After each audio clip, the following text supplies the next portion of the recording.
Bonjour à tous, soyez bienvenus à cette émission France en direct. Nous sommes ici aujourd'hui pour parler de la famille.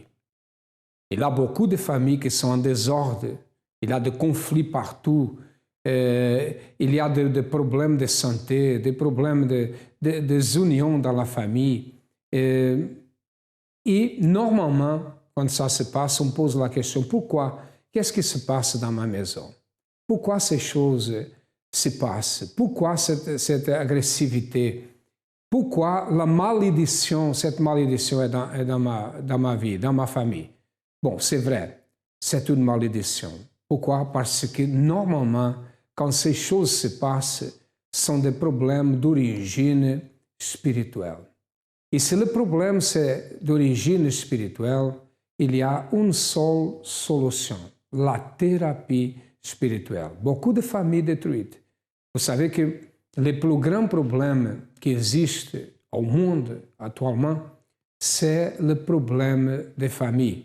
Ce n'est pas seulement vous qui avez ce type de problème, vous pensez, qu'est-ce qui se passe avec ma famille? Ce n'est pas avec votre famille, c'est presque toutes les familles au monde ont des problèmes de séparation, des problèmes de passé, de la haine qui existe entre la même famille, entre des membres de famille, tout cela.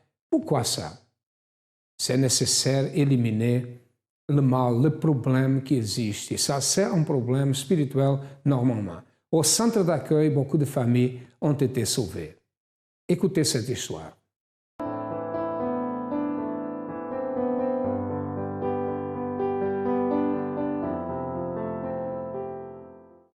Donc, au départ, au niveau de ma famille, tout ce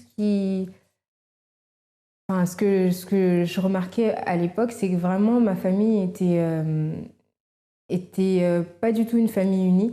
C'était vraiment chacun vivait un peu de son côté, mais à la base, chez moi, c'était vraiment une maison de transition, c'est-à-dire qu'en fait, il y avait, par exemple, mes cousins quand ils venaient en fait du Cameroun, ils venaient directement en fait à la maison et c'était vraiment une manière en fait pour eux d'avoir leur indépendance. Donc ils passaient un moment chez nous et par la suite en fait quand ils avaient par exemple un emploi ou un logement, ils pouvaient par la suite constituer leur famille. Et par rapport à ça en fait, il y a eu pas mal de problèmes à la maison, ce qui fait qu'en fait une fois qu'ils ont eu leur indépendance, je ne sais pas si c'était par manque de gratitude, mais par la suite, en fait, c'était vraiment... ça n'allait plus du tout avec mes parents et c'était vraiment... chacun avait décidé de vivre de son côté et nous, en fait, de l'autre côté, on ne les voyait pas plus que ça. Donc, on vivait comme ça, en fait, on vivait entre nous et même à la maison, en fait, on n'avait pas vraiment cette union, cette communication du fait que, en fait, ma mère, elle vivait avec le père de ma petite sœur et même entre eux, en fait, ça n'allait pas du tout. C'était des disputes tous les jours, c'était pas mal de problèmes entre eux déjà qui faisaient en sorte que au niveau des enfants, on avait vraiment ça mettait vraiment un mauvais climat au niveau de la maison. Et par rapport à ça, c'était vraiment que des cris tous les jours. C'était ça partait par des petites choses. Vraiment, des fois, c'était vraiment... ça pouvait être rien du tout, mais ça partait et ça prenait des proportions énormes. En fait, j'avais un de mes petits frères qui, lui, il n'avait pas vraiment le même caractère que nous. C'est-à-dire qu'en fait, on était plutôt calme et par rapport à la situation, on prenait sur nous. Mais lui, en fait, vu qu'en fait, il n'avait pas connu son père, il avait pas mal de colère en lui, et pour se faire remarquer, je pense, il sortait, il faisait pas mal de bêtises et au final, en fait, on a essayé en fait de lui parler, de le raisonner, mais comme ma mère, elle voyait que justement il manquait de cet amour, en fait, elle elle fermait les yeux sur pas mal de choses concernant ces bêtises. Et donc voilà, c'est comme ça qu'on vivait à la maison.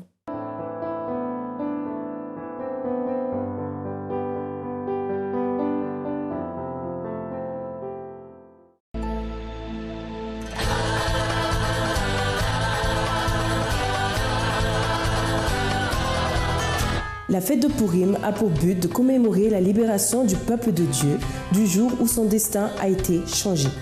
En effet, à cette époque, le peuple avait dû faire face à un décret visant à tous les exterminer un par un. De nos jours, combien de situations avons-nous affrontées? Croyez-vous au destin ou pensez-vous qu'une attitude peut changer le cours de votre vie? Ce sont des réponses à toutes ces questions que nous répondrons lors de notre réunion qui aura lieu le 8 mars, 16h à Saint-Denis. Le Godlywood a donc l'immense plaisir de vous inviter tous, hommes, femmes, enfants, jeunes, à cette célébration. Pour acquérir votre ticket d'entrée, vous pouvez vous rendre dans le centre d'accueil le plus proche de chez vous. On compte sur vous et on vous dit à très bientôt.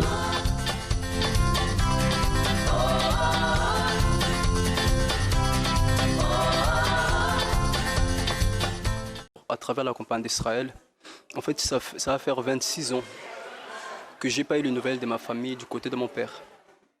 Donc 26 ans, ils n'ont donné aucune nouvelle. Ils n'ont pas voulu savoir de nous et de ma mère. Et à travers cette campagne d'Israël, 26 ans après, ils nous ont appelés, qu'ils avaient préparé déjà le terrain, en fait là-bas en Italie, qu'ils avaient préparé une fête pour nous accueillir. Alors que depuis 26 ans, jamais ils n'ont donné aucune nouvelle. Et nous, comme on a appris de la parole de Dieu, il faut pardonner, on a pardonné. Au bout de 26 ans, on a pardonné. Et franchement, je peux dire que ça, c'est la main de Dieu. Parce que c'était impossible. C'était une véritable humiliation. Mais Dieu, il a agi à travers cette campagne d'Israël. Et je remercie Dieu. Ça va faire 1 an et demi que je suis en train de créer mon entreprise. Et pendant 1 an et demi, je n'avais pas de travail. C'était un choix parce que des fois, on m'appelait pour aller travailler. Et je disais, Seigneur, j'ai déjà travaillé pour les gens. J'ai été humilié. Maintenant, Seigneur, non. Maintenant, j'ai envie de travailler pour moi. Donc pendant 1 an et demi, je me suis battu pour créer mon entreprise. Et des fois, j'allais à la chambre de commerce. J'étais méprisé. On me regardait avec mépris. C'était, voilà. Je venais, en fait, on ne me donnait aucune valeur là-bas. Je disais, mon Dieu, c'est pas grave. Je vais continuer dans ma lutte. Et à travers cette campagne d'Israël, tous les rendez-vous que je repars toujours là-bas, ils m'accueillent avec les bras ouverts. Voilà, monsieur, ici vous êtes chez vous. Et des fois, je me disais, mon Dieu, comment ça je suis chez moi? D'habitude, quand je venais, personne ne donnait aucune valeur. Mais aujourd'hui, je suis chez moi. Et ça, j'ai rigolé ce jour-là. J'ai dit, mon Dieu, merci. Merci pour ce que tu fais. Parce que personne ne peut faire cela. Et à travers la foi, à travers le sacrifice, la campagne d'Israël, ça fait 10 ans que je suis dans l'église. Et cette campagne, je peux dire que c'est la campagne la plus forte que j'ai participé. Et j'aimerais remercier Dieu pour ça. Et comme je dis, ça fait 10 ans que je suis là. J'ai sacrifié. J'ai sacrifié. Et ce que je peux dire, c'est quoi? C'est que cette dernière campagne de Jaboc d'Israël, cette dernière campagne de Jacob pour Israël, a changé véritablement ma vie. Mais avant, je priais pour la famille. Avant, je déterminais pour mon travail. Mais les prières n'ont rien fait. La détermination n'a rien fait. La révolte dans la parole n'a rien fait. Il fallait aller au sacrifice. Alors, cette campagne, j'ai compris que sans le sacrifice, c'était impossible. Alors, je me suis lancé. Si je peux donner un conseil, si on peut dire un conseil, c'est celui-là. Que ne doutons pas de la parole de Dieu. Sacrifions et le Seigneur, il va nous honorer. Parce qu'il n'oublie pas ceux qui sacrifient sur l'autel.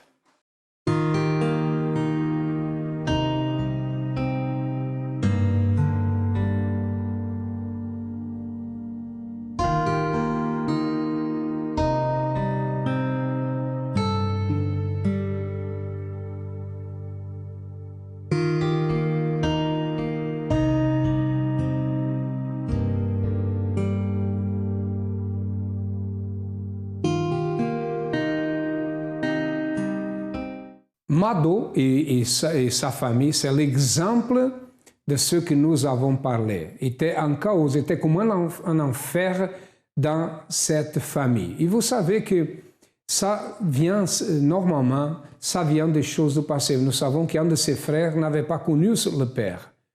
Vous savez que les grands problèmes qui existent parmi la famille, dans la vie de beaucoup de personnes, viennent de la jeunesse, ou même quand la personne est un enfant, d'agressivité, de choses qui se passent parmi la famille.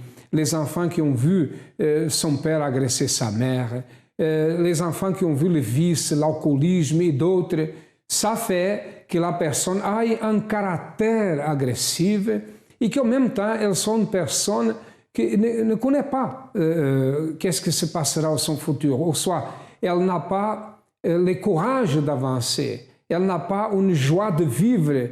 Et quoi faire devant une situation comme ça?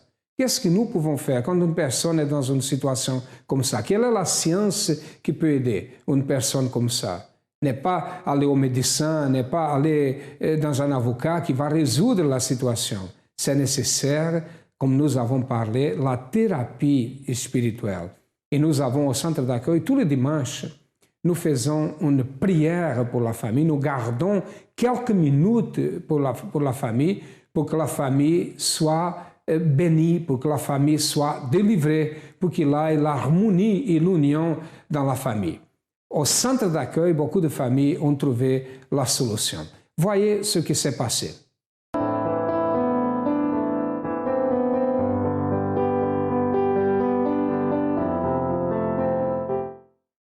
Donc, par rapport à ça, en fait, j'ai décidé de faire la campagne d'Israël. Et en fait, pour moi, je me disais que je pouvais plus continuer comme ça parce que c'était vraiment... ça prenait des ampleurs tellement grandes qu'en fait, c'était au point qu'en fait, à la maison, on n'arrivait même plus à dormir. C'était vraiment genre des explosions de colère comme ça sur...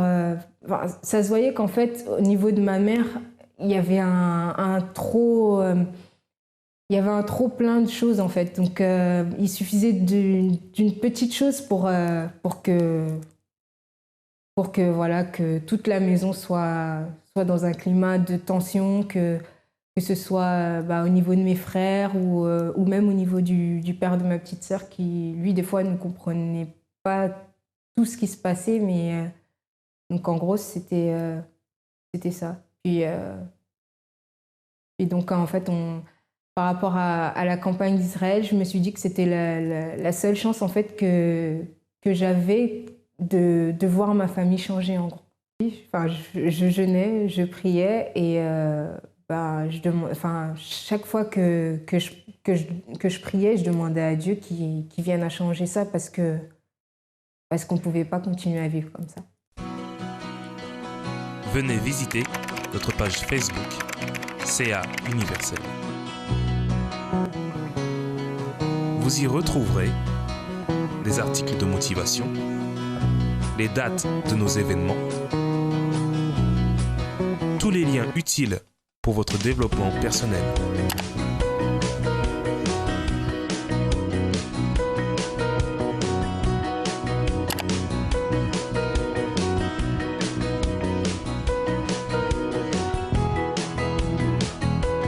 Centre d'accueil, parce que nous croyons en vous comme personne. J'avais une vie de famille complètement détruite. J'ai toujours grandi à l'église. Seulement, ma mère, elle allait à l'église, mais mon père, quant à lui, il était dans tout ce qui était vaudou, tout ce qui était les choses occultes. Et il était très violent.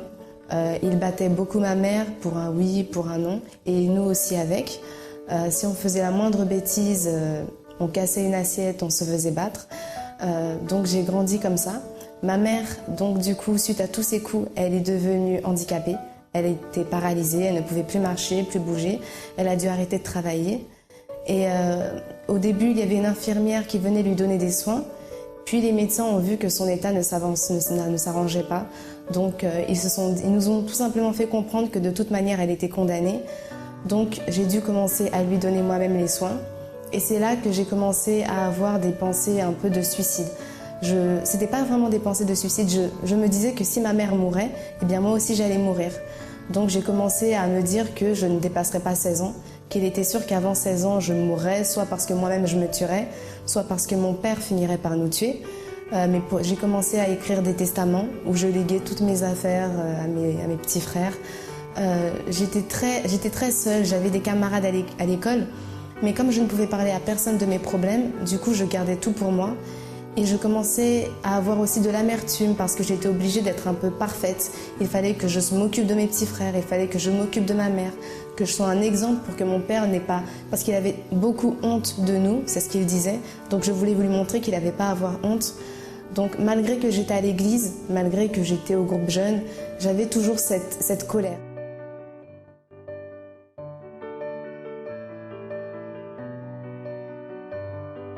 Suite à tout ça, j'ai quitté l'église pendant 2 ans, puisque, comme je l'ai dit, j'avais envie de connaître le monde, j'en avais assez de jouer la fille parfaite alors que je souffrais. Donc, une fois que je suis allée dans le monde, j'ai commencé à faire n'importe quoi, j'ai commencé à boire alors que je buvais pas, aller en boîte de nuit, avoir des petits copains. Et donc, quand j'ai vu que tout ça était trop, quand j'ai vu que je m'étais beaucoup trop éloignée de la présence de Dieu, parce que je m'en étais même pas rendu compte, j'ai décidé de revenir. Et mon retour n'a pas été facile, puisque lorsque je suis revenue, je me suis rendu compte que j'avais laissé trop de mauvais sentiments entrer dans mon cœur, que ce soit de la haine, de l'amertume, toutes les blessures, toutes les déceptions. Donc lorsque je suis arrivée, j'ai décidé de faire une campagne d'Israël pour mon cœur, que j'ai réellement sacrifié, ça a été dur, mais je me suis dit, tant que mon cœur, tant que ma vie est assujettie à mes émotions, je n'arriverai pas à avancer. À chaque fois que je voulais venir à l'église, c'était difficile, je me battais, mais il y avait toujours quelque chose qui me disait, mais tu n'as pas le droit de demander à Dieu la victoire, tu n'as pas le droit de demander à Dieu qu'il te bénisse parce que tu es parti. Et puis il y a eu le pacte avec Dieu, donc j'ai décidé de me lancer. Pour moi, c'était l'opportunité enfin de pouvoir être scellée, d'être collée à Dieu, être unie à lui. J'ai fait ce pacte. Tout de suite après, il y a eu le jeûne de Daniel où je me suis lancée. Pour moi, c'était l'opportunité vraiment de sceller ce pacte, de dire voilà, je t'appartiens, j'ai fait ce que j'ai fait, je suis partie, mais je sais que tu m'as pardonné, il faut que j'apprenne à me pardonner moi aussi.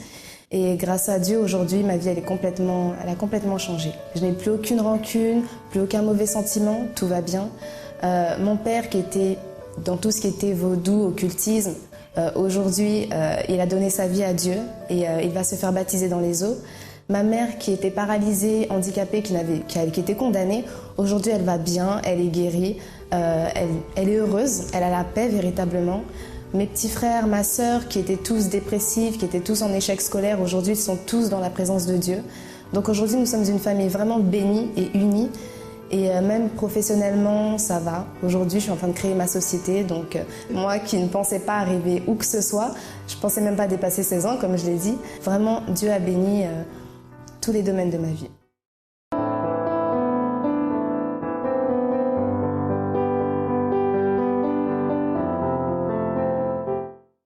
Dès que j'ai pris la décision en fait, de constituer mon sacrifice, en rentrant, j'ai vu qu'en fait, mon petit frère, tout de suite, il avait plus du tout, il était plus du tout le même. Je l'avais laissé la veille. Et pour moi, c'était plus du tout la même personne. Il délirait, il parlait tout seul. Donc, par rapport à ça, j'ai décidé d'agir ma foi. Et donc, en gros, j'ai pas accepté cette situation. Il a été hospitalisé. En fait, ça a été une hospitalisation de force. Et par la suite, en fait, on est resté en fait sans nouvelles de lui pendant 15 jours. Et ça, de ce côté-là, ça a été... pour moi, je ne comprenais pas parce que je me disais que j'agissais ma foi. Et en fait, ça empirait. C'était pas... Pour moi, c'était pas une bonne chose. J'avais décidé de faire les choses... j'avais décidé de faire les choses correctement vis-à-vis de moi. Et au contraire, en fait, je voyais que la situation, elle allait de mal en pire. Donc, en gros, je pouvais pas j'avais qu'une seule solution. En gros, je pouvais pas m'arrêter. Donc, j'étais obligée, en fait, d'aller jusqu'au bout parce que je savais que la seule personne, en fait, qui pouvait me sortir de cette situation, c'était la personne avec qui j'avais commencé cette campagne. Donc, en gros, c'était soit il agissait ou soit il agissait. Donc, en gros, suite à ça, Ça a duré 3 mois à peu près. Et par la suite, en fait, on a eu un diagnostic des médecins qui disait qu'en gros, mon petit frère, à la sortie, était trop faible, qu'il ne retrouverait pas spécialement une vie normale, qu'il devait être assisté médicalement, qu'il devait commencer à avoir une vie, la vie d'une personne, entre guillemets, handicapée. Mais moi, de ce côté-là, encore une fois, je n'acceptais pas la situation. Donc, par rapport à ça, on a entamé des démarches. Et à l'heure actuelle, il est scolarisé. Il a trouvé un stage.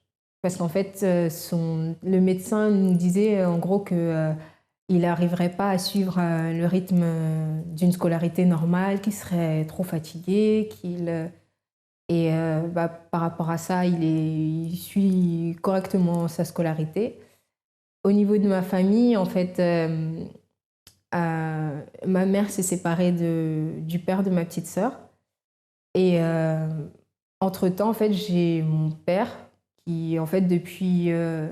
ça doit faire au moins 20 ans en fait, qui sont séparés, qui sont divorcés. Et suite à ça, en fait, j'ai mon père qui est venu redemander ma mère en mariage. Et donc là, ça fait qu'à la maison, on a retrouvé en fait une union. Par rapport au fait que mon frère a été hospitalisé, on a eu en fait ma tante qui parlait pas à ma mère depuis, je pense, au moins 3 ans. Et en fait, quand elle a entendu ça, ça a été l'événement la chose qu'elle pouvait pas entendre. Donc au final, elle a mis son orgueil de côté, toute la rancune ou toutes les choses qu'elle avait contre ma mère. Et au final, elles se sont expliquées. Et là, tous les jours, elle s'appelle, elle se donne des nouvelles. On a pu revoir nos cousins, cousines. Et au niveau de la famille, c'est en train de se rétablir. Donc, voilà.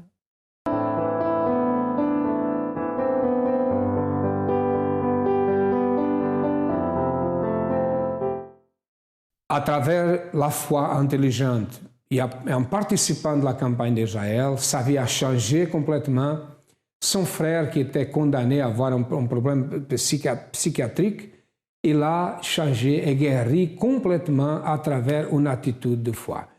La maladie, les problèmes financiers, la tristesse, l'angoisse, les problèmes de famille, ils peuvent finir à travers cette attitude de foi. Si vous êtes quelqu'un qui est dans la souffrance, je peux vous dire une chose. Nous croyons que tout est possible à celui qui croit. Et nous ne croyons pas seulement.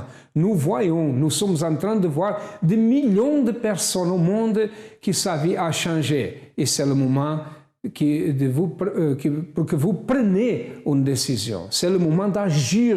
C'est le moment d'avancer contre le problème. N'ayez pas la peur si votre vie n'avance pas, parce que la peur paralyse. Nous sommes en train de faire l'événement contre la peur. Le 9 de mars, dimanche, nous sommes en train de lutter contre la peur parce que la peur paralyse, la peur d'avancer. Vous savez que le passé fait que beaucoup de personnes ne puissent pas avancer. Vous ne pouvez pas vivre attaché au passé. Ça, c'est une force du mal qui fait ça. Le centre d'accueil a ses portes ouvertes. Nous sommes situés au 254 de la rue du Faubourg Saint-Martin, au 10e à Paris. Nous avons d'autres, comme vous savez, vous voyez dans votre ordinateur. Cherchez le centre d'accueil le plus proche et certainement votre vie changera. Si vous avez besoin d'aide, nous sommes là pour vous aider. À demain et que Dieu vous bénisse à tous abondamment. Peur. Quelle est la vôtre? Peur de croire que cela sera possible? La réponse est un grand oui. Parfois, il existe des personnes qui ont peur de croire en la possibilité d'un changement pour un cadre positif et favorable de toutes les situations négatives dans sa vie.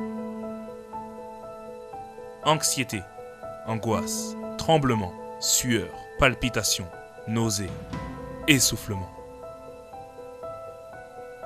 Ce sont quelques symptômes physiques, psychologiques ou émotionnels qui se manifestent dans une situation de peur extrême.